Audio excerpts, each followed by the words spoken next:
जय त्र्यंबकराज. तुम्हाला माहिती आहे का, भगवान शंकरांच्या जटेमध्ये जटेच्या वर आपण चंद्रकोर बघतो. याचं कारण काय आहे बघूया.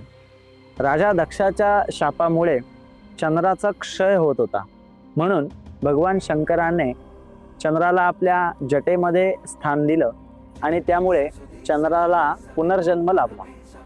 पण वैज्ञानिक दृष्टिकोनातून सुद्धा आपल्याला याचा विचार करता येतो. चंद्राला मनाचं प्रतीक मानलेलं आहे. मन स्थिर राहण्याकरता चंद्र बल चांगलं असणं आवश्यक असतं आणि चंद्राला गतीचं देखील प्रतीक मानलेलं आहे. तर त्यामुळे उत्तम गती आणि मनावरती नियंत्रण जर का असेल तर तो मनुष्य नेहमी यशस्वी होत असतो.